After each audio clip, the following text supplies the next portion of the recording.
Hello guys and welcome back. Dito lang yan sa aking YouTube channel. Kung bago ka pa lang sa aking YouTube channel, don't forget to hit the like button, subscribe button at higit sa lahat sa notification bell for it to be notified sa mga susunod na mga happenings. Welcome. Ito po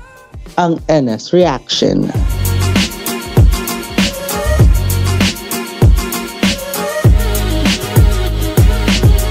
And for today, it is now the second episode. Dito lang po yan sa pagpapatuloy natin, ang pagtutok natin. Dito lang yan sa kwento ni Pete at ni A. Dito lang yan sa Love by Chance. Wow. Grabe nung episode number 1, ano? Kasi talagang sa sobrang ganda, may nakita tayong asungot na ang pangalan ay si Pete Trump. Kung saan nga, syempre, napanood na pala ng nanay ni Pete yung tangkang, alam mo yung tangkang mangyayari sana na naka-video, pero ang nangyari nga lang syempre nasend na sa nanay nasend ni Pete Trump sa nanay na alam mo yon na parang ang habol lang talaga ni Trump kay Pete ay pera lamang. Pero ano kaya mangyayari dito sa episode na ito, no? Dito sa episode number 2 kung sakaling sila ay magkita, 'di ba? Kasi yun yung nasa preview ng EP for EP2, 'di ba? And also sa nakita nga natin, nakilala na natin dito unti-unti yung mga karakter no. Nakilala na rin natin dito si A, 'di ba, na mas alam mo yun, parang nagawa niyang pahalagahan ng oras, pahalagahan na bigyan ng oras si Pete nga in the midst of the situations, in the midst of many problems. And kung hindi dahil kay A, hindi magiging malakas ang loob ni Pete na aminin sa kanyang mother, sa kanyang mommy, sa kanyang ina, 'di ba? Na kung saan nga, ano nga ba yung real score niya talaga when it comes in terms of gender talaga. Diba? So by the way, highway guys, naku, tara na't simulan na natin. Marami pa tayong kakainin, hindi joke lang. Marami pa tayong mga dapat pang malaman sa ikalawang episode na ito. Kaya tara na, simulan na natin ang ating pagre-react in 3, 2, and 1. Let's play. Here we go. รายการต่อไปนี้เหมาะสำหรับผู้ชมที่มีอายุ 18 ปีขึ้นไปอาจมีภาพเสียงหรือเนื้อหาที่ไม่เหมาะสมด้านพฤติกรรมความรุนแรงเพศและการใช้ภาษาซึ่งต้องใช้วิจารณญาณในการรับชมผู้ชมที่มีอายุน้อยกว่า 18 ปีควรได้รับคำแนะนำ Wish this love could be forever and our love could be forever. Wish this love could be forever and never and ever. Wish this love could be forever and our love could be forever. Wish this love could be forever and never and ever. จริงไงจะเป็นความบังเอิญหรือฟ้าตั้งใจที่มันทำให้เธอและฉันได้พบได้เจอกันมีเรื่องราวให้ผูกพันจนมันทำให้ได้รู้ใจว่าใครที่มาทำให้ความเงียบเหงาหายไปและมาคอยแต่งเติมรอยยิ้มให้โลกสดใสวันทุกวันมีความหมายเธอคือใครที่ใจเฝ้ารอยิ่งใกล้กับเธอเท่าไรยิ่งเจอกับความอุ่นใจใครต่อใครคนใดก็มีสำคัญตาสบตาสื่อใจกันไม่เห็นต้องพูดอะไรกันที่เรายังมีกันจะหนีไปอีกนานแค่ไหนเส้นทางจะแสนไกลไม่ว่าอะไรเราจะเดินไปด้วยกันผ่านวันเวลาแค่เธอจับมือฉันและฉันนั้นจะไม่ปล่อยมันรักเราจะเป็นนิรันดร์ไม่มีวันคลาย Forever and our love will be forever. This love will be forever and never and ever. Wish this love could be forever and our love could be forever. Wish this love could be forever and never and ever. Maybe one time. Okay, tara na. Masyado na akong nag-energetic sa ganun. Sige. Oo.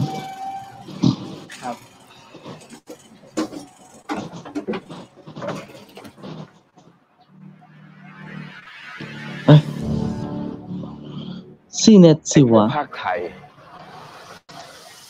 จะไปยุ่งกับมันทำไม ทำไมลงเนี่ยครับตึกวิศวะอยู่อีกฝั่งหนึ่งไม่ใช่เหรอครับ ฟังนายพิษต่อไปเวลามึงจะขึ้นรถรางอะนะมึงก็ดูด้วยว่ามันผ่านทางไหนบ้างเกิดต่อไปเวลามึงจอดรถไกลๆอ่ะจะได้นั่งมาได้ บอกแล้วครับว่ามาส่งดูท่าแล้ว น่าจะขึ้นไม่ได้ ครับ Syempre เดี๋ยวเรียนสาย ครับ เจอกันเว้ย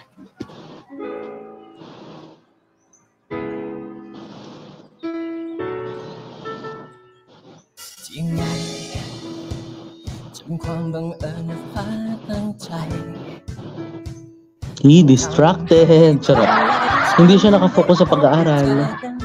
มีเรื่องราวให้ผูก Thank you, Chance, for ano daw? Thank you, Chance, for bringing us to meet each other again. Aw. จนมันทำให้รู้ Ay, nako. อ่านสบตาใส่ใจกันไม่เห็นต้องพูดอะไรกันเพียงเรายังมีกันจะหนีไปอีกนานแค่ไหนเส้นทางจะแสนไกลไม่ว่าอะไร Naku, masarap ang tulog nito. Oo. Siyempre, wala siyang iisiping sobra-sobra, diba? Kaya masarap ang tulog nito.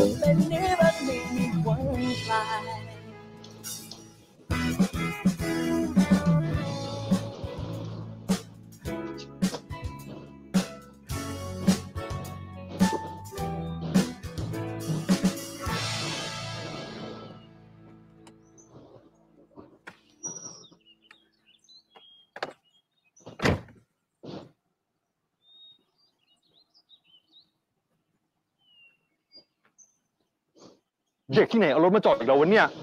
คิดว่าขับเบนซ์แล้วจะไม่กล้าไล่หรือยังไงวะ Oo. เฮ้ยเราอะรถเราปะเนี่ย รถผมเองอะครับ ผมขอโทษนะครับ ผมไม่รู้จริงๆอะครับ เดี๋ยวผมเอาไปจอดที่อื่นให้นะครับ ไม่รู้หรือไม่ใส่ใจ ไม่เห็นเหรอว่าเขาห้ามจอดอะไม่ใช่ว่าอวดรวยแล้วจะทำอะไรไม่เกรงใจใครก็ได้นะเราเนี่ย ผมขอโทษครับ พี่ว่ามันอวดรวย หรือพี่อวดเก่งกันแน่วะมันก็บอกไม่รู้แล้วจะให้ทำยังไงอีกก้มลงกราบพี่เลยแม่แทนที่พี่จะเหยียบไปให้แม่งเอารถออกก็จบเรื่องแล้วมึงนะรู้แล้วอ่ะทีหลังก็อย่ามาจอดตรงนี้อีก ครับ ทีหลังก็อย่ามาจอดอีกก็แล้วกัน แล้วก็ไปย้ายที่จอดใหม่ซะด้วยนะ Oh, kasi baka mamaya may penalty yan eh. ทีหลังแม่งมีแต่เรื่อง เราขอโทษนะครับ ไม่เป็นไรแล้วนี่มึงกินอะไรยังวะกูโคตรหิวอะไปหาอะไรกินกันปะงั้น เดี๋ยวกูเปลี่ยนชุดก่อนกูไปรับที่ตึกไอซีจะไปรับเราเหรอครับ มึงรีบไปได้แล้วตอนนี้กูโคตรหิวด่วนๆเลยนะมึง Oo na, pasok. Gutom na yung tao eh. Ayaw nating malipasan ng gutom yung isa. Oh, yun yung meaning ng, ito yung meaning daw ng kunchay ha, para doon sa mga nakalimot na katulad ko rin. So, ang kunchay is a slang, it means rich, noble, weak, polite, and gentle guys. So, lahat ng limang yun, nandun na sa kanya. Oo. Lahat ng limang describing words na nandun sa meaning ng kunchay, nasa kanya na. Tuloy tayo sa kwento.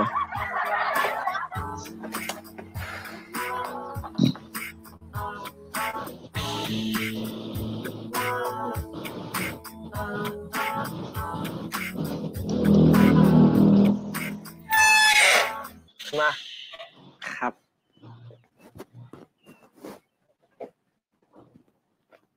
จับดีๆดิ กลัวทำหัวมึงหม่งคืนแล้วไม่มีลูกไปคืนแม่เขาเนี่ย Totoo. ครับมือครับ ถ้ากูปล่อยมึงก็ไม่จับกูจับไว้แบบนี้แหละว่าแต่ตัวมึงก็เบาเหมือนกันนั่นแหละปกติมึงกินอะไรวะ ปกติเราลืมกิน Aray. มึงว่าอะไรนะปกติมึงลืมกินข้าวเลยนะครับ เอ้ยขอโทษ Ano daw? Ano sabi niya? Wait lang. ปกติมึงกินอะไร Kasi วะ pretty light siya, di ba? ปกติเราลืมกิน Aray ko. มึงว่าอะไรนะปกติมึงลืมกินข้าวเลยนะครับ เอ้ยขอโทษ Para siyang bata talaga dun sa story, no? Ang cute niya kaya. Ay. ไม่เป็นไรครับ คนนิดคนหน่อยแดงเลย โอ๊ย Sira ulo to. Okay na yung ganyan eh. Biglang ginanon eh. แต่กูเป็นห่วงอ่ะมีข้าวมัน ครับ ปูเบามากเลย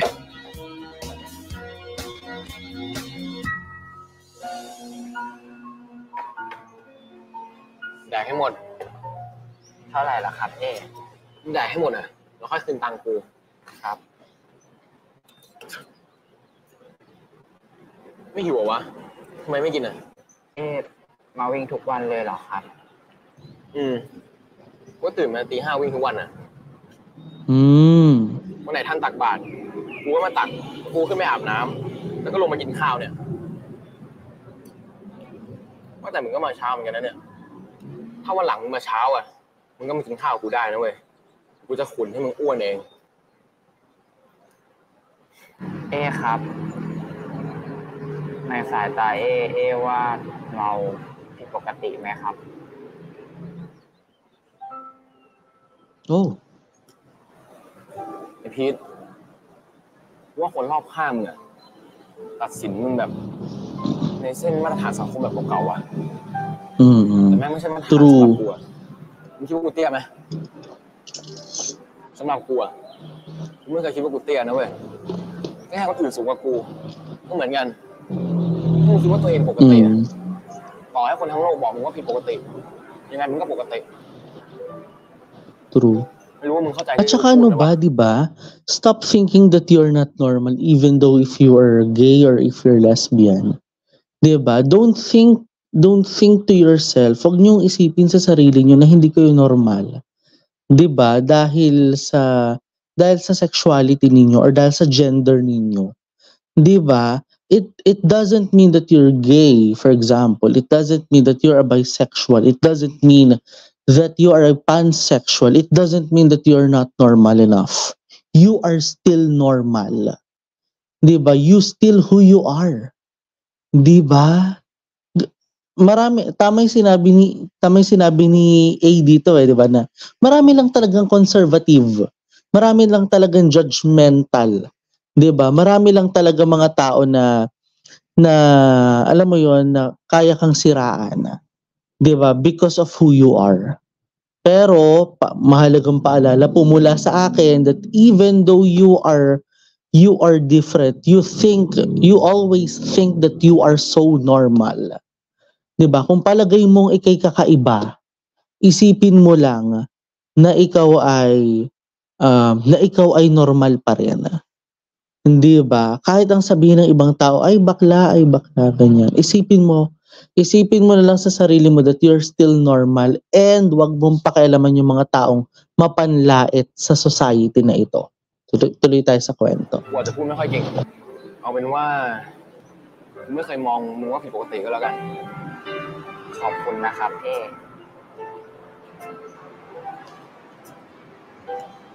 ครับ ตังค่าก๋วยเตี๋ยว Ayun lang. ช่างแม่งเลยผู้ชาย 1,000? Mahal ah. Paano kaya siya masusuklian kung 1K yun?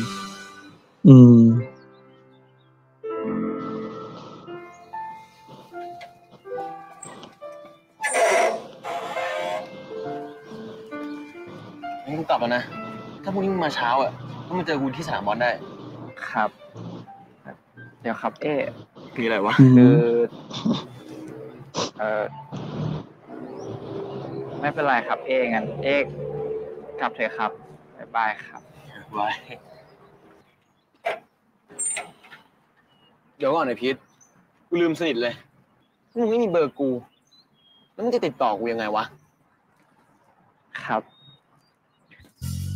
กูขอเบอร์มึงหน่อยดิ ครับ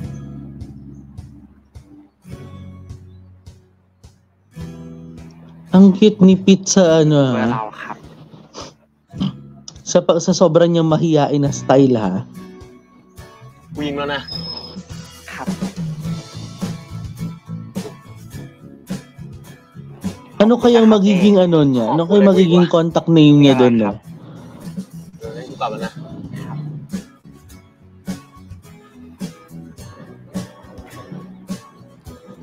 Nakakuha ka na ng numero, ha? Ikaw talaga. เราเอานี่มาฝากอะครับ ข้าวต้มกุ้งอ่ะผมโคตรชอบกินกุ้งอ่ะเชี่ยมาได้ไงวะเนี่ยกูถามหน่อยถามไม่รู้เลยวะ เอ๊ะอาจจะลืมไปว่าเราเป็น เป็นเกย์เหรอวะถ้ากูเกลียดกูจะจับแบบนี้เหรอวะ Ay! Inday ipito pa lang, ha? Pero yun, mahalagang paalala talaga yun, diba? Mahalagang reminder yun para sa ating lahat that even though we are not straight or we are, alam mo yun, kasi marami sa atin, diba, yung parang iniisip pa rin nila na kahit hindi sila straight, they are very different, they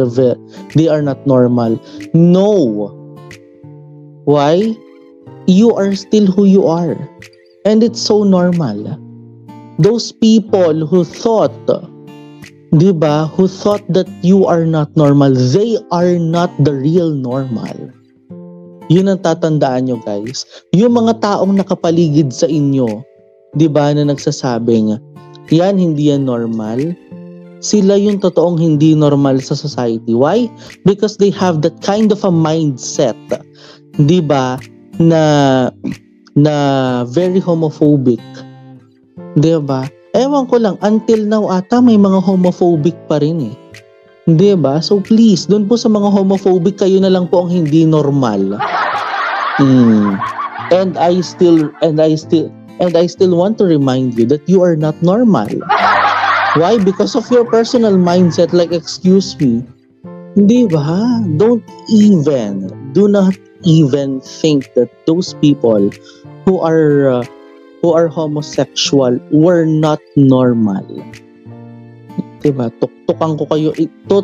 ko kayo talaga, sinasabi ko sa inyo, huwag kayong dadaan ng Laguna. Huwag kayong dadaan dito sa amin. Naku, akong unang sasapak sa inyo. Pagpatuloy na natin ang kwento, it is now the second part in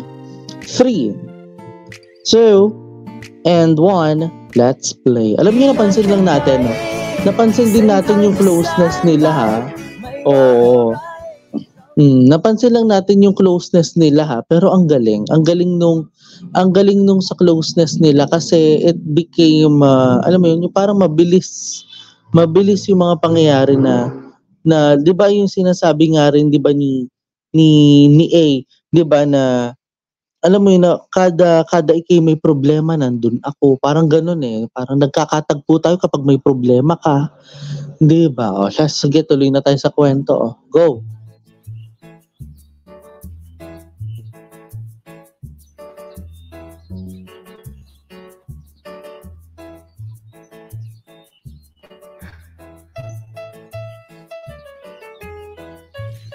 เฮ้ยไอพีท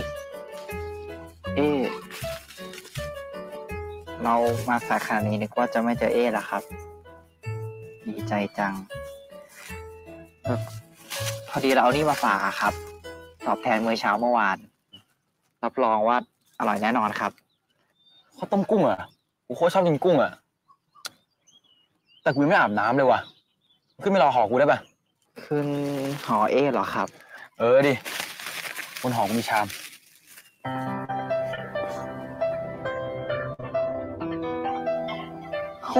มาดิ ครับ Ay. Kaiba yung ngiti ni Pete pagkasama si หอ A. ไหนก็อย่างนี้แหละมึง ยิ่งหอชายยิ่งเก่า ดีนะกูมีตึกนี้ พวกตึกหนึ่งแม่งเก่ากว่านี้อีก ครับ เวลาเสียงดังหน่อยแม่งก็ดังข้ามห้องผนังแม่งโคตรบางยิ่งเมื่อคืนกูแทบไม่ได้นอนทั้งคืนเลย ทำไมอะครับ มีคนทำเสียงดังเหรอครับ เมื่อคืนเฮียตัวที่นอนตายอยู่ในห้องกูแม่งเปิดคลิปมิยาบิดังลั่นห้องลองนึกภาพดูนะครับ ห้องข้างๆแม่งก็มาแอบฟังกูคิดว่ากูกับไอ้ปอนแอบพาหญิงขึ้นหอกัน Kaya. Ayun. Ayun. เด็ดด้วยเร็ว Oh แต่ shoot. พอแม่งฟังไปเป็นภาษาญี่ปุ่นเท่านั้นแหละแม่งพากันมากองอยู่ห้องกู O, diba?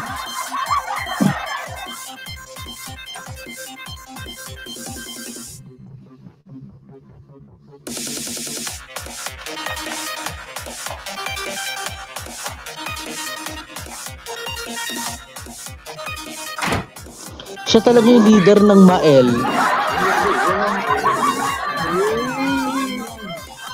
Oh, shoot.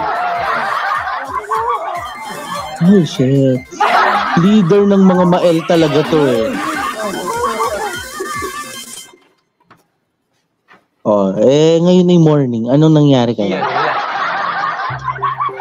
Oh, shoot. Ay! Oh my gosh. Anong Little Messi? Super Messi kaya? Sa standard ko, Super Messi na yan. Ang kalat ng kwarto, Inday. Oh my gosh. ผมนั่งรอตรงนี้ก่อนนะ ครับ Oh no. My gosh. ปอน Si Pond may pinagpapantasyan sa panaginip. ปอน กูจะเอาแผ่นหนังโป๊ไม่หักทิ้งมึงว่าไงนะไม่หลอกกูแล้วอ่ะวันก่อนมึงก็บอกมึงเหยียบแผ่นหนังโป๊กูวันนั้นมึงก็บอกว่าไวรัสแดกไฟรับกูมึงจะเลิกเอาหนังโป๊มาปลุกกูสักทีได้ไหมเนี่ยกูจะเลิกก็ต่อเมื่อมึงหยุดเพ้อเชี่ยมาได้ไงวะเนี่ยกูพาขึ้นมาดิถามเนื้อโง่วะ Oh, di ba?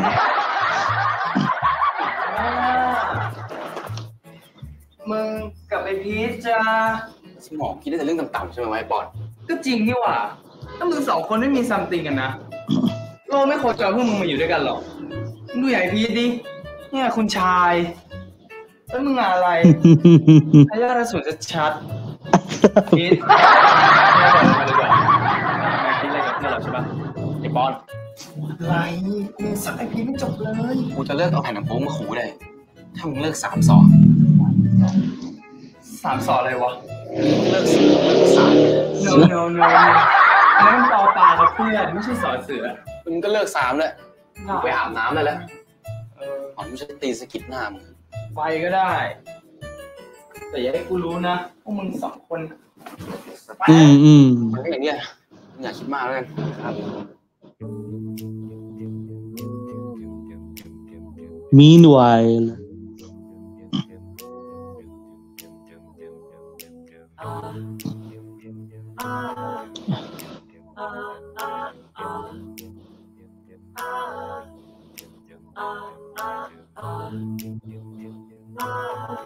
yung innocent face talaga ni Pete, ang cute niya doon.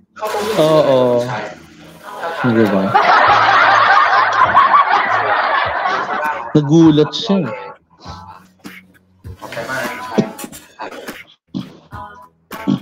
Ay.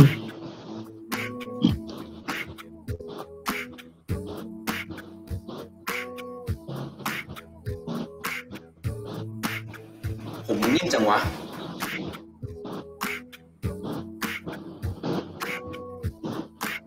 Chinek ko din tuloy kung soft yung hair ko.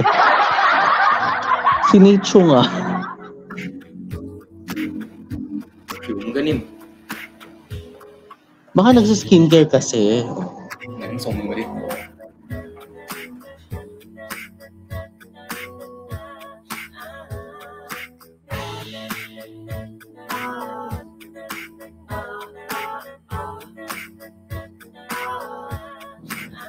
Ba't ako kinikilig? Taka lang. Oh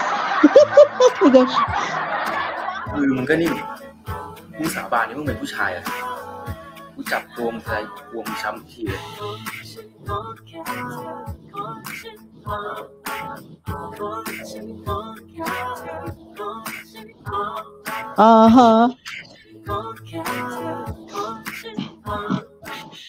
งไม่อยากให้กูจับเลย เปล่านะครับ คือเรากลัวว่าเท่จะรังเกียจเราอะครับเท่อาจจะลืมไปว่าเราเป็น เป็นจริงเหรอวะถ้า กูรังเกียจแล้วกูจะจับแบบนี้เหรอวะ ขอฉันขอเพียงเธอคงอยู่แบบนี้และตลอดไป เฮ้ย คงอยู่ที่นั้นให้เธอ Oh my gosh. เป็นท้องฟ้าของฉันไม่ยอมฉันโบย Sumabay pa talaga yung background music, ha? ฉันไม่ยอมฉันหลงทางขอฉันขอเพียงเธอกอดฉันได้นานอีกหน่อยกอดฉันได้นานกว่านี้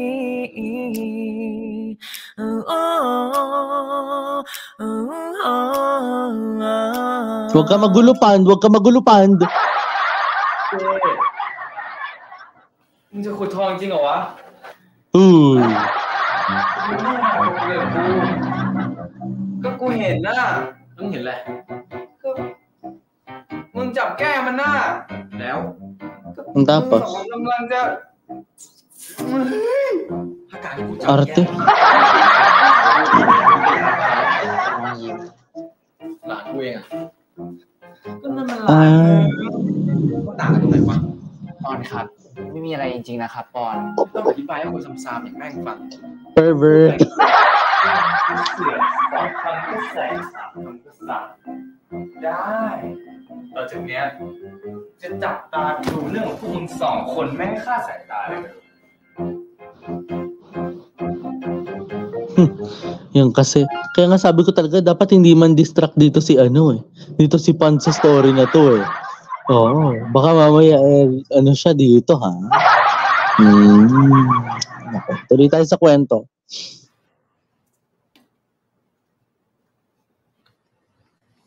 มึงจะมองหน้าพวกกูอีกงานไหมเนี่ย กูไม่มองแล้วก็แหละนั่นไหนของกูอ่ะ ไม่มี เนี่ยมึงงกอ่ะ กูหิวนะ ปอนครับทานของเราก็ได้นะครับ ไม่ต้องของมึงกินไปเลย นี่ไง มึงปกป้องมันอีกแล้วอ่ะ Oo nga, kawawa yung nag-effort. มึงด่ากูอีกแล้วกินต้องเลยที่ปอนมันจะกดคำว่ามารยาทเลยนะวะนี่งงว่ะเฮ้ยเอ๊ะใครมาเคาะประตูวะ Wala namang kumakatok. Ayan, loko. ยิ้มแล้วครับ ครับ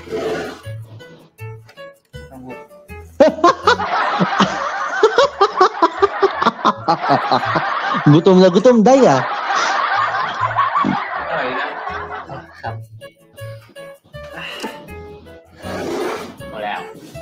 เอาด้วยนะวันๆมึงเคยทำอะไรนอกแดกมั้ย Napakapabigat talaga ni Pand.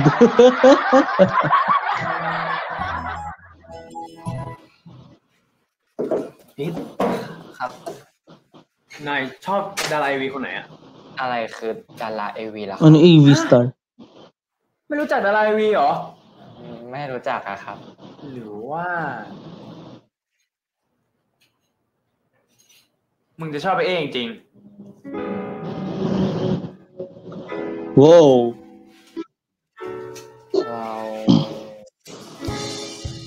เราขอตัวกลับก่อนนะครับพอดีเรามีเลขาเช้าอะครับ ไม่ส่งนะ ไม่เป็นไรอะครับ เดี๋ยวเราไปเองได้ครับผม กลับดีๆเว้ย ครับ กลับป่ามันจะไปส่งมันด้วยเว้ยไหนอ่ะใช่เปล่า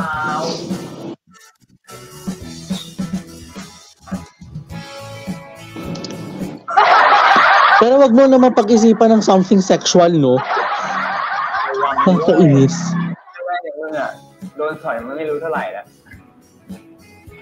คนฐานะอย่างเราคบกันเองไว้ดีกว่า อย่าไปยุ่งกับไอ้พวกที่มันต่ำกว่าเลย ติน There is someone talaga na pag-iisipan ka talaga na may nangyayari na. Sa totoo lang. Talaga to. Pasensya, magbabanggit ako ng something ng mga words ha. Alam niyo talaga si Pan may pagkamalibog.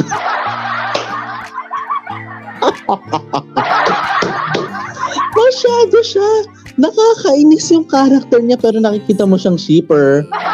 Diba? Dito sa story na ito. Bagaman mapipikon ka talaga sa character niya, napakalibog dito masyado. Parang gano'n. Ano siya eh, diba? Yung sa kwento ni sa kwento ni A kanina, 'di ba, parang siya yung siya yung naririnig ng ilan na mga kasamahan dun sa dorm sa labas. Kasi nga there is a thin wall talaga. Malay, totoo ba? Totoo ba sa mga ganyan may mga thin wall? Oo, no, kasi kapag sa bagay kasi may mga kung nasa POV tayo ni Pond, malalaman natin yung kanyang kwento na talaga palang siya yung hari ng Kael. Nabanggit ko na kanina, baka nalilimutan nyo ha. By the way, highway guys. At saka in fairness dito, no, kasi nakita natin on how they alam mo yun, kung paano yung kanilang run through, 'di ba, kung paano sila nag-run through dito sa story na dun sa kanilang alam mo yun, dito sa role nila. Kasi talagang in fairness din, no? Pasensya na, it's not run through. Pero, sa napansin din talaga natin, di ba, bukod nga dun sa nagagawa pa niyang pagpantasyahan itong dalawa eh. At pag-isipan ng kung ano-ano talaga to si Pand. Si Pand talaga yung Kaya yung sinasabi ko nga kanina, there is always a friend, there is always a one friend talaga na pag-iisipan ka ng anything sexual talaga. Oo, 'di ba? Kaya guys, simulan na natin kaagad-agadang part number 3. Tama, part 3 na ako, 'di ba? Nasa part 3 na ako, 'di ba? Tama, part number 3 na. Pag ako nawala ako in 3, 2, and 1. Let's play.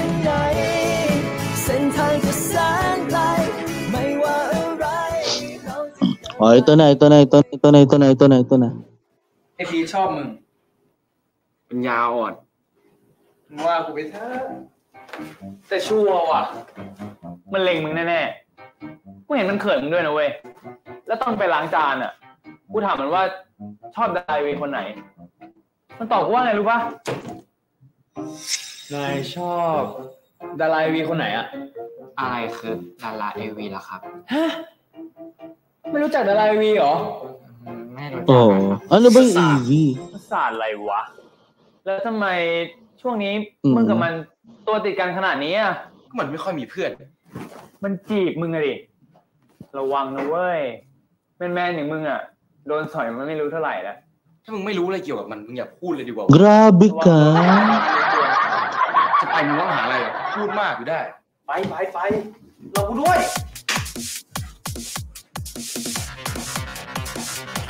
Tingnan natin paano siya magmadali.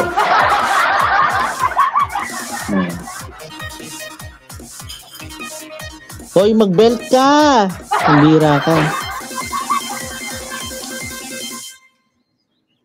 พีทรู้หรือยังว่าวิชาเนี้ยอาจารย์ให้จับกลุ่ม4 คนนะรุ่นพี่บอกมาพีทมาอยู่กลุ่มเดียวกับพวกเราไหมนั่นดิไม่อยู่ด้วยกันเถอะรับรองว่าจะไม่ได้ทำงานหนัก Ay. ผู้ชายอะไรหน้าตาก็ดีพออ้าปากทีนะหน้าดีๆหายหมดเลย Wow. ตินไม่ควรพูดแบบนั้นนะครับ ทำไม ฉันพูดผิดตรงไหนอ่ะ ไม่ผิดหรอกครับตินแต่ตินไม่ควรพูดแบบนั้นนะทุกคนอ่ะเคยชอบตินนะครับ มันก็เพราะเงิน Ay, don't use that card. ผมไม่ได้มองแบบนั้นนะครับติน Don't use that card. ไอ้พวกภาคไทยมันกรอกหูอะไรมา ตินหมายความว่าอะไรครับ ก็เห็นอยู่เนี่ยไปไหนมาไหนก็ไปพูดภาคไทยบ่อยๆนะคนฐานะอย่างเราคบกันเองไว้ดีกว่าอย่าไปยุ่งกับไอ้พวกที่มันต่ำ Ano daw nasabi? คบกันเองไว้ดีกว่าอย่าไปยุ่งกับไอ้พวกที่มันต่ำกว่าเลย ติน ฉันพูดผิดตรงไหน Grabe ka. Alam mo, masyado ka mapagmataas pero mukha kang puyat.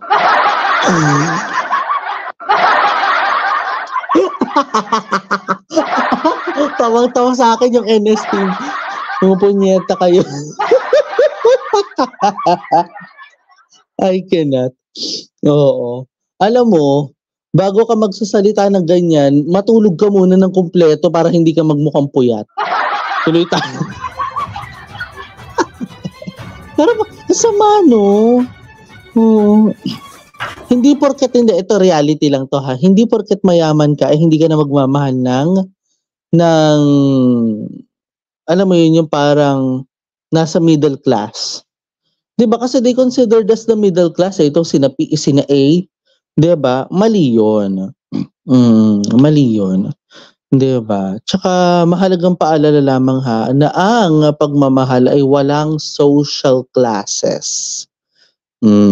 Nakadepende yan kasi may mga tao na pag mayaman naghahanap ng mayaman, abay di sobrang yaman. Pag ang nasa middle class ay naghanap ng mayaman, aba, dalawa lang yan. It's either maraming money or a fam. Charot lang. Charot lang. Tuloy tayo sa kwento.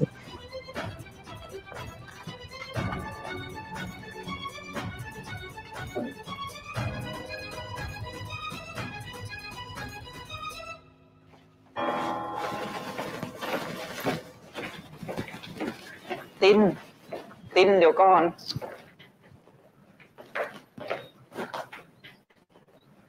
อะไร เรื่องที่เราคุยกันเมื่อกี้ ก็จบแล้วนี่ ไม่ใช่ทุกคนจะเป็นแบบนั้นนะครับไม่ใช่คนแบบนั้น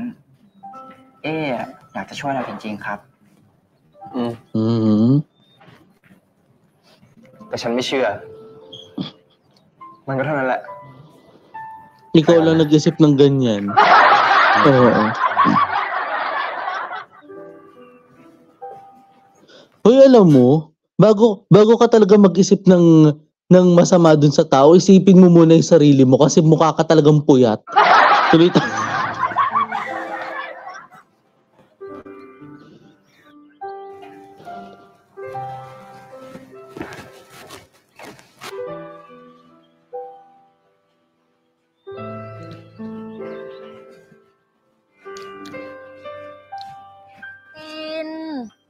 ไปส่งเราหน่อยได้เปล่าอ่ะบ้านเราอยู่ใกล้บ้านจีนนิดเดียวเองนะไปส่งเราหน่อยนะโหไอ้กู๊ดมึงดูดิโคตรสวยอ่ะต้องทำบุญด้วยอะไรวะถึงเกิดมามีรถขับมีตุ๊กตาหน้ารถสวยๆอย่าง Si เงี้ย Kan, tama ba? Si Kan, oo. หรือกูควรทำบุญด้วยลูกอมดีวะเกิดมาชาติหน้ากูจะได้รวยมีเงินซื้อแดดทุกอย่างที่ขวางหน้าเลยดีไหมไอ้เถอะแค้นเดี๋ยวก็โดนพี่โนว่าหรอ หน้าชาแทนเลยว่ะอยากเห็นหน้าตาคนขับว่ะต้องหล่อแค่ไหนวะถึงทิ้งผู้หญิงสวยๆอย่างนี้ได้อะแต่ก็ไม่ใช่เรื่องของกูนี่หว่าไปให้พี่โนเลี้ยงข้าวดีฝ่าเฮ้ยเห็นตัวของแม่มึงไอ้กูไปได้ยังไงวะใจหมด Walang iya ka, magkalapit na nga lang kayo, nagulat ka pa. ไปได้แล้วเนี่ยไปได้แล้ว Punyeta ka kan. กูแก่แค่กูรั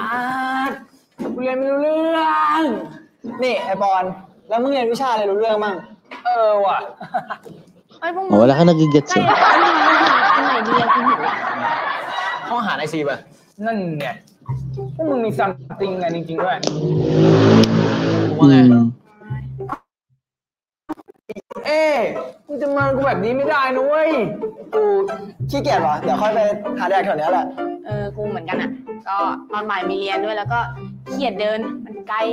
งั้นเดี๋ยวกูไปแล้วนะเจอกันมึงเจอกันเอาเฮ้ยงั้นเดี๋ยวกูไปเสือกก่อนนะเดี๋ยวกูรีบมาบอกไปนะไอ้เอ้ยรอกูด้วย นี่คือ เนาะคนหนึ่งแม่งก็ขี้เสือกอีกคนหนึ่งแม่งก็ไม่สนหาเลยแม่งมาเป็นเพื่อนกันได้ไงวะ นั่นดิสอนพวกกูด้วยกินข้าวกันไม่เหลือเลยอ่ะกูกินกับใครอ่ะกูกินข้าวกับใคร Yun lang. พอดีวันนี้พีท Sa เลิกเรียนเร็ว ang อะ par ค daw รับ is พีทอยากให้ป้าจิ๋ว auntie. ช่วยพีทสอนทำข้าวต้มกุ้งหน่อยได้ไหมครับ ให้ป้าทำให้คุณหนูทานก็ได้นี่คะจะเรียนไปทำไม พีทอยากทำให้ใครบางคนทานนะครับป้านะครับสอนพีทนะครับนะ ทำเสียงอ้อนป้าแบบนี้ป้าก็ยอมแพ้สิคะ เดี๋ยวป้าให้เด็กออกไปซื้อของก็จะพอดีที่คุณหนูกลับมา ครับผมขอบคุณครับงั้นพีทขอกุ้งดูโตๆเลยนะครับขอบคุณครับ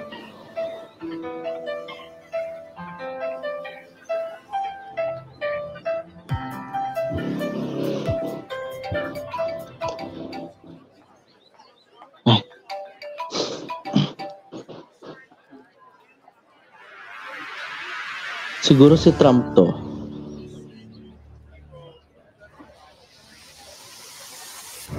Oh shoot. พี่ท Sabi na eh. ำไอพีท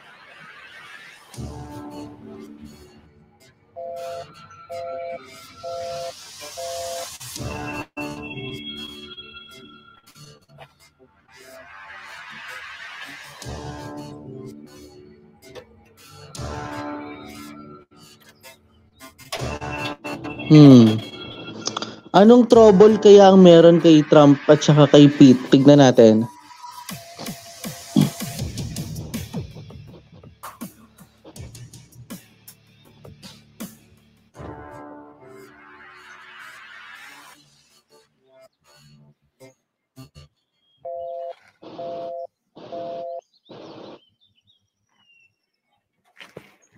กูไปทุกคนดิ Ay, na po. ใครบอกมึงวะมึงแม่งหน้าด้าน ก็มึงนี่ไง ด่ากูเปล่าเอาหน้าเตี้ยอย่างมึงอ่ะควรภูมิใจนะเว้ยที่มีเพื่อนตลอดอย่างกูซ้อนท้ายไปด้วยอ่ะมึงอ่ะควรปั่นให้กูนั่งแทนที่กูจะปั่นให้มึงนั่งไม่หาปอนโอ้ก็กูเห็นว่าเพื่อนกูแข็งแรงนี่กูไม่ได้ขี้เกียจเลยนะเว้ยไม่ได้ขี้เกียจเลย We, hindi ka nga makapaglinis ng kwarto ng mag-isa ka lang eh. Pambira ka. กูจำไม่ผิดเลยเดี๋ยวนี่มึงจำตารางเวลาคนอื่นได้ด้วยเหรอวะไอ้ที่กูรู้จักไม่มีทางจำเรื่องเล็กๆน้อยๆอย่างนี้ได้แน่นอนอ่ะเอาเฮ้ยมึงแม่งไร้สาระว่ะมานี่พี่ทำปล่อยพี่กูบอกให้มา Naku, ito na naman tayo. ปล่อยพี่ทำปล่อยมานี่พี่ทำ Ano na naman problema แต่ nito? ต้องตัวมึงมากได้ไงฮะกูบอกตรงนะว่ากูต้องเกลียดถ้าพี่ต้องเกลียดพี่ก็ปล่อยผมสิครับถ้ามึงอยากให้กูปล่อยนะก็เอาเงินมา Naku, ดิวะ pera na naman. ไม่ให้ผมให้เงินพี่แม้แต่บาทเดียวทำปล่อยพี่ทำมึงวิ่งนิดเดียวเลยเว้ยพี่ปล่อยมึงคว่ำเลยพี่ปล่อยผมเลยนี่มันกลางมหาลัยนะพี่ถ้าไม่กูคนอื่นเห็นอ่ะก็ต่อยผมเลยมึงกล้าคูกูเหรอฮะในทีกว่าได้แปลกวะไม่ให้ Ayun, natumba. ไม่ให้ผมไม่ให้มึงแน่จริงอ่ะมาต่อยกูมานี่มึงอีกแล้วเหรอวะไอ้เตี้ยมึงอีกแล้วไอ้เหี้ยอย่ามาเสือกเรื่องกูนี่ไม่ใช่เรื่องมึงกูไม่ต้องคุยกับไอ้พีทมึงคุยดีๆอ่ะกูจะไม่ว่าสักคำแต่ที่กูเห็นน่ะก็เห็นหมาบ้ารังแกคนที่มีทางสู้อ่ะเป็นไรไหมไม่เป็นไรครับมึงก็เหมือนกันสินะคบไก่พีทอ่ะหวังเงินเหมือนกันนั่นแหละ Ay, grabe siya. Yun agad, Day. ว่านะหน้าอย่างมึงอ่ะพี่คงซื้อไม่กี่บาทสินะใช่ไหมอ้าวเฮ้ยกูอย่างนี้ก็สวยดีวะกล้าดีไงมาหาเรื่องเพื่อนกูฮะนี่พวกมึงจะหมาบวกกูเหรอไอ้เตี้ยฮะถ้าอย่างมึงเรียกหมาหมูเว้ยพระเอกพวกกูอ่ะเรียกรวมใจสู้เว้ยปอนอย่าไปคนเดียวเหลือเฟือว่ะมึงจัดกูไม่เหรอเข้ามาดิกูให้มึงเริ่มก่อนเลยนะแต่ถ้ามึงเริ่มแล้วอ่ะกูไม่จบไม่ง่ายแน่กูไม่เชื่อว่ามึงได้หมาหมูจำไว้เลยนะกูจบเรื่องนี้แค่นี้แน่โดยเฉพาะมึงเลยพีท Duwag ka pala eh. อะไรกัน Nakakapikon ka eh. ทำไมมึงปล่อยมันไปวะไม่ต่อยแม่งสักที2 ทีมึงคิดหน่อยดินี่อยู่ในมหาลัยอยากถูกสอบไงวะแล้วมึงอะเป็นไรไปเนี่ยไม่เป็นไรครับปอนมึงออกจากยานกูไปก่อนเลยกูไม่ลงกินข้าวแล้ววะอ้าวแล้วมึงจะไปไหนอ่ะจะโดดอีกอย่างกูต้องคุยกับแม่งด้วย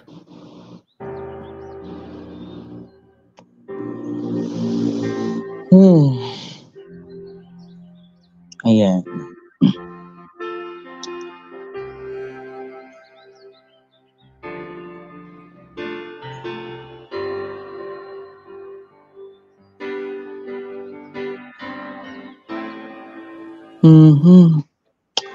Nakakainis lang talaga din talaga yung character ni Trump. Kapikon. ขอบคุณนะครับที่ช่วยเราไว้อีกครั้งแล้วเราก็ขอโทษนะครับที่ทำให้เดือดร้อนจะโกรธเราก็ได้นะครับ มึงนี่แม่งเคยบอกมึงแล้วใช่ป่ะว่าเวลามึงมีอะไรอ่ะให้บอกกูหรือมึงยังเห็นกูเป็นคนแปลกหน้าวะตอนเนี้ยมึงคือเพื่อนกูมึงรู้ป่ะว่าเพื่อนอยู่ไว้ทำไมสำหรับกูนะว่าเพื่อนกูเดือดร้อนเพื่อนกูจะมีปัญหากูพร้อมบุกน้ำลุยไฟไปช่วยเสมอว่ะเข้าใจป่ะเฮ้ยมึงอย่าร้องไห้ดิวะเราไม่ได้ร้องไห้อะครับเราแค่ดีใจจนอยากจะร้องไห้ออกมา Happy tears.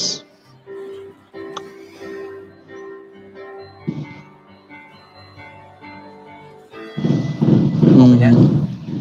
กูจะไม่ยอมให้ใครมารังแกมึงอีกกูจะดูแลมึงเอง อีกนานแค่ไหนเส้นทางจะแสนไกลไม่ว่าอะไรเราจะเดินไปด้วยกันผ่านวันเวลาแค่เธอจับมือฉันและฉันนั้นจะไม่ปล่อยมันรักเราจะเป็นนิรันดร์ไม่มีวันคลาย ต้องการแค่นี้ใช่ไหม เจ๊ไปพาหนูผิดเข้ามาเชียร์สิ ไม่ว่ามึงจะเป็นเด็กปีหนึ่งคนไหนอะนะมึงอะเลิกอ้างสิทธิ์นักบอลมหาลัยอะแล้วก็โดดเชียร์ได้แล้ว Alam nyo kasi guys, di ba, ito yung lagi nating nakikita sa karakter talaga ni Trump, that he was so problematic. Di ba? That, alam mo yun, I'm pertaining to Trump again ha, I am truly pertaining to Trump. Kasi sa totoo lang, very siya dito very problematic siya in a sense na nanghabol lang talaga niya pera. 'Di ba? After the video was taken. 'Di ba? Alam mo 'yon, after ng video na 'yon, after all ang habol niya pera. 'Di ba? Kaya yun yung sinasabi ko nung previous episode na nasaan ang purity where is the purity when it comes to love when you're looking for that money and not for the love. 'Di ba? Nasaan ang lecheng purity na yan para kay 'di ba? Para kay Trump dito sa story na ito. 'Di ba? Kaya nga sabi ko nga totoo to ha. Ito yung sinabi ko nung previous episode kasi I reviewed before I edit na sana mabaog siya talaga sa story na to. At isinusumpa ko yung karakter niya siya hindi magkakaanak. Sa totoo lang, naku talaga naman. Sa totoo lang ha, nakakahuli siya ng sangkaterbang pika talaga sa akin. Hindi ako nagbibiro. Yung pika na gusto ko siyang sakalin, gusto ko siyang tuktukan sa gusto ko siyang iuntog sa pader, bahala siya sa buhay niya. Yung mga ganon. Pero mahalagang paalala lamang po ha, this is just their character and not on their personal matters. Okay? So by the way, highway, let's continue the story. Dito lamang yan habang may mga motor na umiepal dito sa harap ng bahay. Simulan na natin ang ating pagre-react. In 3, 2, and 1, fourth part. Let's play.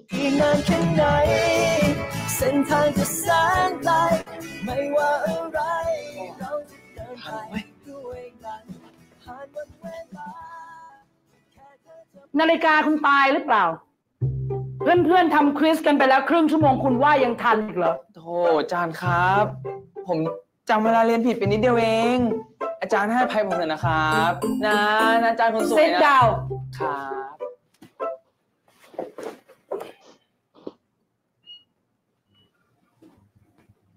เฮ้ยนี่มันยินสาวบรเพชรนี่หว่า Ay, grabe. โทษนะเนี่ยไม่คิดว่าจะมาเจอกันในห้องเรียนรวมโหเฮ้ยว้านี่น่าเลยสวยแต่เป็นใบ้ ไอ้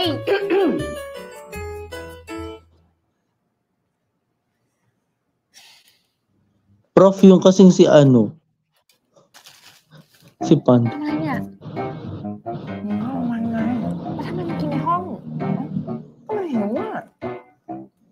คุณ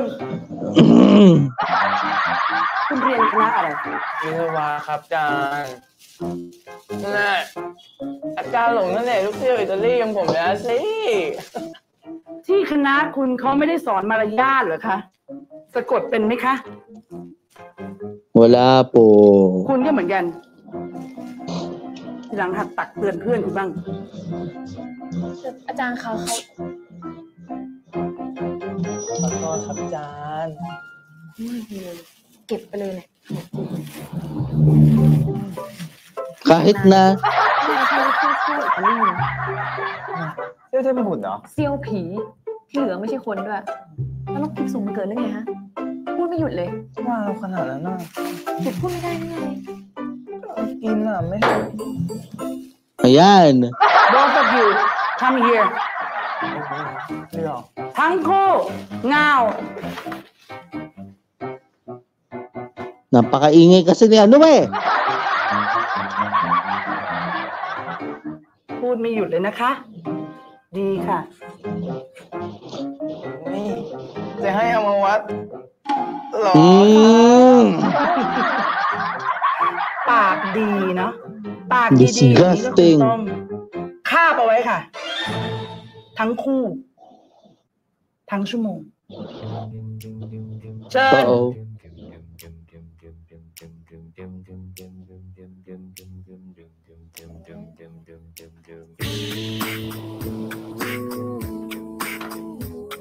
Grabing parusa yun ah.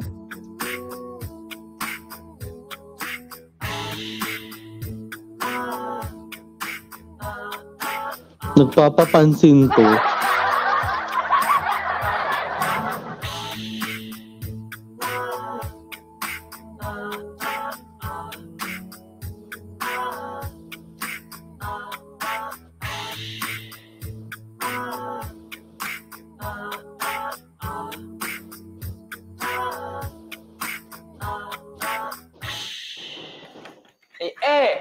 มึงจะโดดซ้อมเชียร์ทำไมไม่บอกกูวะกูบอกแล้วไอ้เหี้ยปอนมึงรู้ไหมวันนี้กูโคตรซวยเลยพอกูแยกกับมึงว่าไปหาซื้ออะไรแดกใช่ปะแต่พอกูดูเวลาแล้วแม่งเข้าเรียนบ่ายไม่ทันแน่ๆกูเลยรีบซื้อแล้วไปกินในห้องเว้ยมึงรู้ปะอาจารย์เสือได้กินกูนี่โดนด่ายับเลยมึงจำแม่สาวร้านกาแฟได้ปะที่หน้าตาน่ารักอ่ะแต่ปากนี่แม่งสุดยอดว่าปากมึงสุดยอดมากกว่าอีกมึงเขาว่ากูว่าเป็นเซี่ยวผีด้วยนะเว้ยเชี่ยลอยอย่างกูใครก็หลงมาวะเขาว่ากูได้ไงอ่ะ Wala. Wala mag-a-adore. มึงนี่แม่งไม่เคยเข้าข้างกูเลยเขาว่ากูทำตัวมีปัญหาด้วยนะเว้ยกูว่าเขาก็พูดถูกอยู่ดี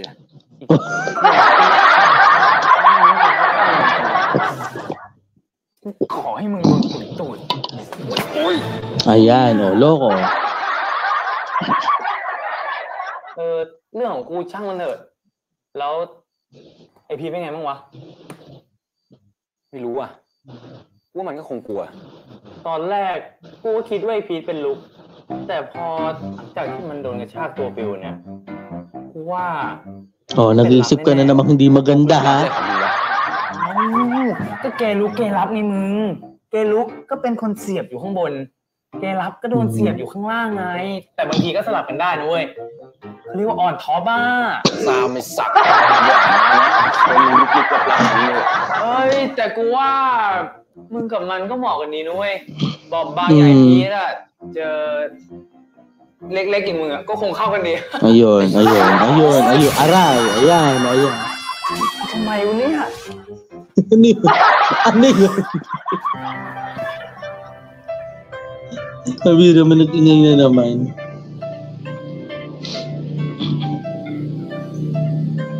Okay. คนนี้แหละเจ๊แกเนี่ยน้องพีเขาก็หล่อเนาะเจ๊ไปพาน้องพีเข้ามาเชียร์สิอย่างน้อยเราก็ได้อยู่ดึกกันตั้งสัปดาห์ละวันเลยนะเจ๊ Good idea นานๆทีสมองอย่างพวกเราเนี่ยก็คิดอะไรเข้าท่าได้เหมือนกันเนาะ Akala walang utak, friend.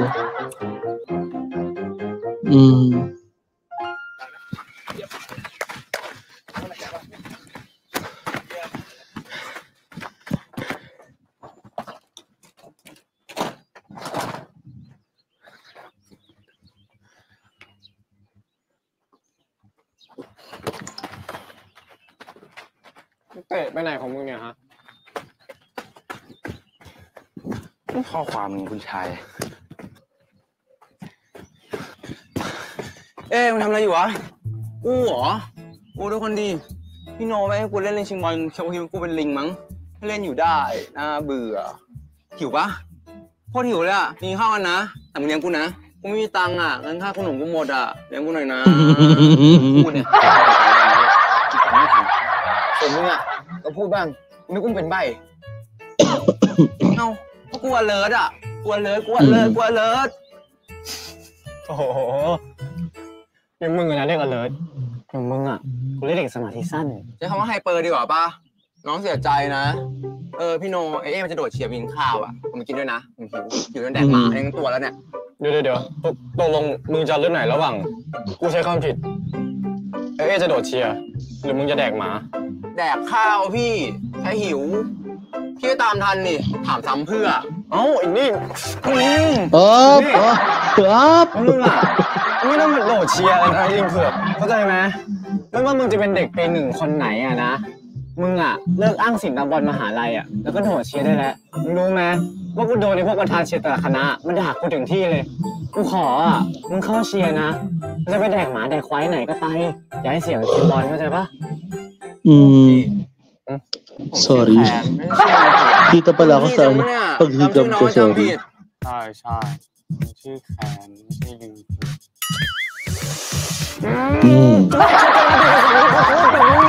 ใช่ยูฉายามึงกูหมายถึงเรื่องที่มึงโดดเชียร์เนี่ยฮะมึงก็นี่วะsi ano talaga yung lutang si Good siya yung friend mong masyadong lutang. We're with Tin at the moment. So what is happening with Tin? ต้องการอะไรต้องการแค่นี้ใช่ไหม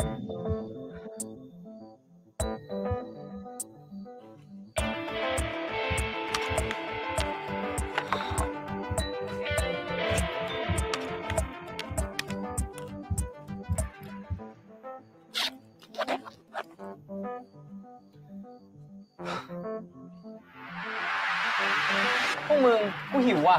ไปหาก๋วยเตี๋ยวหน้ามอกินกันไปดิกินก็กินเดี๋ยวพวกมึงไปกันก่อนเลยนะเดี๋ยวกูไปรับเพื่อนก่อนมึงเห็นไหมแม่งมีพิรุษสัตว์ยังไงวะมึงพนันกับกูปะล่ะว่าไปรับเพื่อนคนไหนไม่เพราะว่ากูไม่อยากแพ้โอ้เดี๋ยว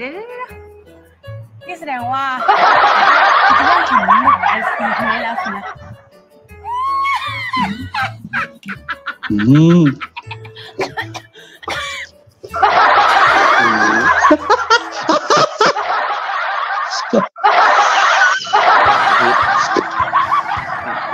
รำคาญกูบอกว่า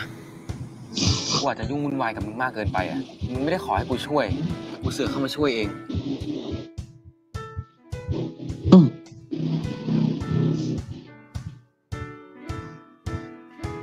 ถ้าไม่อยากนั่งตรงนี้เนี่ยไปนั่งที่อื่นก็ได้นะพี่จริงๆพี่กูไม่เชื่อยิ่งใกล้กับเธอเท่าไรยิ่งเจอกับความภูมิใจ Nako, siya ulit ang aandar na knight in shining armor sa storyang ito. Alam nyo, grabe to ha. Grabe tong episode number 3 as what we're expecting right now, no? Kasi sa totoo lang guys, ito yung medyo ito yung alam niyo yun guys, pag nakikita natin si P. Trump dito sa story na ito, siya yung nagdadala sa atin ng trigger. Alam mo yun, siya yung nagpapa-trigger sa atin dito sa entirety ng story talaga. Sa totoo lang ha, kasi siya yung dito siya yung pinaka nakakapikon na karakter. Di ba? From what we all know, di ba? Siya yung pinaka nakakapikong karakter talaga dito. And alam niyo yun guys, ang habol pa rin niya talaga pera eh. Kahit alam na ng nanay kung na gay si Pete, pera pa rin ang habol ni Trump. 'Di ba? Habol pa rin ni Trump ay pera pa rin para na magagaling kay Pete eh. 'Di ba? Which is mali. Diba? Sabi ko nga, di ba kanina lamang, very triggering yung yung character niya talaga. Very, basta very annoying. Yung ganon. Oo. By the way, highway guys, nako, marami pa tayong mga tututukan kasi makikita na natin si Tom at si Tar sa story na ito. Sa next episode, nakita na natin din si Tina at si Can. Marami pa tayong mga kwentong dapat subaybayan guys. Kaya nako, maraming salamat po kung may mga hindi po ko mababanggit sa komentaryong ito. Don't forget also to comment down below for more happenings and for more situational analysis po, taray. So yun na nga mga friend, mga B, ang naging kabuuan ng ating reaction sa video na ito ng episode number 2. Ako po si Nathaniel Subida. This is my commentary, this is my own opinion, and this is my own reaction. This is me, Nathaniel Subida. Keep safe, have a great day, and always remember to say thank you for the chances, for being with you, and for being in love and to be loved. Well, that's part of chances. Kaya yun yung dapat nating pasalamatan. Ako po si Nathaniel Subida. Maraming salamat. Have a great day and stay safe. And bye!